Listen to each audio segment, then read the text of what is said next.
안녕하세요. 김용진 목사입니다. 이 영상은 성경 통독하시는 데 도움을 드리기 위해 마련한 영상입니다. 통독을 하면서 익숙하지 않은 배경과 내용들로 인해 어려움을 겪는 성도분들이 조금이나마 도움이 될까 싶어 마련한 것인데요. 조금만 관심을 기울이시면 읽으시는데 유익이 있을 겁니다. 그럼 오늘 읽을 부분에 대한 안내를 해드리겠습니다.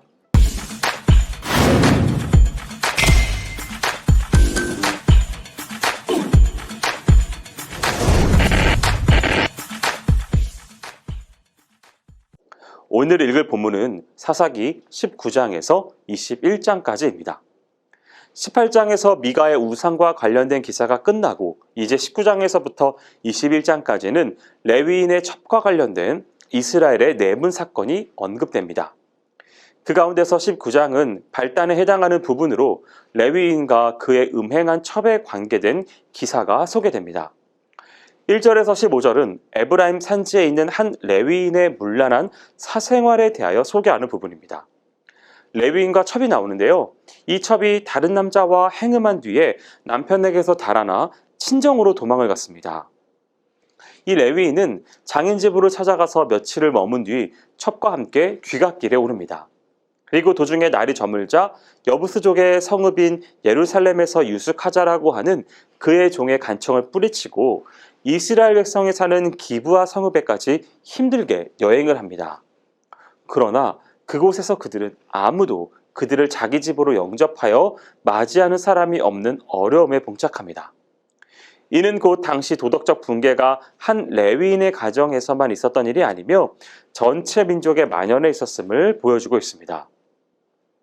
16절에서 30절은 레위인이 당한 비극에 대하여 언급하는 부분입니다. 어렵게 기브아에 도착했지만 유숙지를 얻지 못하던 이 레위인과 그 일행은 한 노인을 만나 그의 집으로 인도됩니다. 그런데 그날 밤 기브아 깡패들이 찾아와 행패를 부려 그로 인해 레위인 첩이 윤간을 당한 후에 죽는 비극이 발생합니다. 이외 레위인은 자신의 집으로 돌아와서 첩의 시신을 12조각으로 나누어 쪼갠 뒤 이스라엘 사방에 두루 보내어서 기브아 사람들의 만행을 고발합니다. 20장은 레위인의 이 충격적인 고발로 인하여 문제가 돼 전 지파에 확산되고 그로 인하여 이스라엘 백성들 간에 발생한 심각한 내전을 다루는 장입니다. 1절에서 16절은 레위인의 전가를 받은 이스라엘 백성들이 미스바에서 총회로 모이는 장면입니다.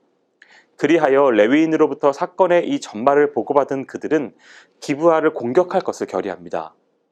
이 회의에서 세부적인 지침이 가결되었습니다. 즉 기브아의 사람들을 징계하기 전까지는 아무도 집으로 돌아가지 않고 전체 백성 중 10분의 1을 군사로 모집을 하고 그들에게 군량미를 공급하며 자신들의 딸을 베냐민 자손의 아내로 주지 아니하고 총회에 오지 아니한 지파를 멸하자라고 하는 결의 내용입니다. 그리고 이스라엘 백성들은 기브아 성읍을 공격하기 전 베냐민 지파에게 기브아 사람들을 넘겨달라는 최후 통첩을 보냈지만 이를 거부하고 오히려 군사를 일으켜 내전이 불가피해집니다. 이스라엘 총회는 레위인 한 사람의 증언만을 듣고서 한 지파를 징계하기로 결정하는 중차대한 실수를 범했습니다. 그들은 레위인의 보고를 신중히 사실 확인하지 않고 문제 해결의 방법을 너무나 간단히 너무나 빨리 결정해버렸습니다. 그리고 이스라엘 백성은 베냐민 지파를 총회에 참석시키지 않는 실수를 범했습니다. 기브아 성읍의 문제는 1차적으로 베냐민 지파 자체의 문제였습니다. 그러므로 그들로 하여금 스스로 해결할 수 있는 여지를 주어야 했습니다. 그러나 이런 것들을 너무 쉽게 간과하였고 그 결과 심각한 내전이 발생해버리고 말았습니다. 17절에서 28절은 싸움에 나선 이스라엘 연맹군이 수적인 우세에도 불구하고 베냐민 지파에게 연일 연패하는 장면입니다. 그리하여 온 백성이 하나님 앞에 회개의 제단을 쌓는 장면이 이어집니다. 베냐민의 군사보다 무려 15배나 많은 우세에도 불구하고 연맹군이 패한 원인은 다음과 같습니다. 그들은 베냐민 지파를 형제로 여기지 않고 마치 이방인처럼 여겼기 때문입니다. 그리고 그들은 전쟁에 임하기 전 하나님 앞에서 회개의 제단을 쌓지 않았기 때문입니다.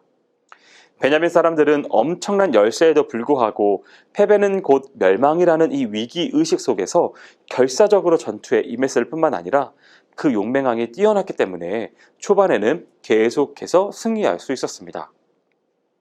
한편 연패하고 나서야 비로소 이스라엘 백성들은 하나님 앞에 회개하고 모든 해결책이 오직 여호와 하나님에게만 있다는 사실을 깨닫습니다.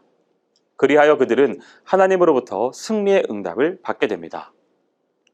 29절에서 48절은 하나님 앞에 회개하고 승리의 확신을 얻은 이스라엘 연맹군이 마침내 베냐민 지파를 진멸하고 승리하는 장면입니다. 이전에 보여주던 양상과는 달리 이스라엘 연맹군은 우세에 자만하지 않고 신중하게 베냐민과 접전했으며 여호수아의 아이성 함락대와 유사한 전술을 펴므로써 확실한 승리를 거둘 수 있었습니다. 이런 결과는 기브아의 죄악을 징벌하겠다던 이 최초의 의도에서 너무나 벗어난 결과를 초래했습니다. 비록 하나님께서 기브아 사람들을 징벌하시기 위해 이스라엘 연맹군에게 승리를 허락하시긴 했지만 연맹군은 지나치게 승리에 집착한 결과 동족을 무참히 진멸시키고 말았습니다. 베냐민 지파도 자체 내의 악을 해결하려고 하기보다는 지나치게 지파의 자존심과 배타심에 젖어서 과도한 전쟁을 벌인 결과 비참한 참상을 맞았습니다. 21장은 동족 상잔의 비극으로 인하여 어지러진 베냐민 지파를 회복하기 위한 방도를 모색하는 장면이 나옵니다. 1절에서 7절은 이스라엘 12지파 가운데서 사라지게 될 이 위기에 처한 베냐민 지파의 문제를 해결하기 위해서 이스라엘의 총회가 열심히 고민하는 부분이 나옵니다. 이스라엘 총회는 림몬 바위에 숨어서 겨우 목숨을 건진 이 베냐민인들이 다시 한 지파를 이루도록 하기 위해서 그들 600명에게 아내를 주어 기업을 잇도록 해야 한다는 결론에 도달했습니다. 그러나 그들이 미스바에서 기브아의 죄악을 듣고 지나치게 흥분한 나머지 베냐민 사람에게는 절대로 딸을 주지 않겠다고 맹세한 바가 있었기 때문에 아내를 구하는 일은 큰 어려움이 되었습니다. 만일 이방 여인을 보내어서 그들과 결혼시키면 베냐민 지파는 이스라엘 지파가 아닌 이방 민족이 되어버리기 때문에 그런 방법은 아예 제기되지도 않았습니다. 따라서 그들은 이스라엘 딸들 중에서 아내를 구해주어야 할 뿐만 아니라 그들의 맹세한 서원을 준수해야만 하는 이 딜레마에 빠지게 되었습니다. 8절에서 25절은 이스라엘 자손들이 베냐민 사람 600명에게 아내를 구해주기 위해 취했던 두 가지 방도에 대한 내용입니다. 먼저 그중 하나는 야베스 길르앗 사람들이 미스바 총회에 참석하지 않았던 이유를 들어서 그들 중에서 처녀를 취하여 베냐민 사람의 아내로 주자는 것입니다.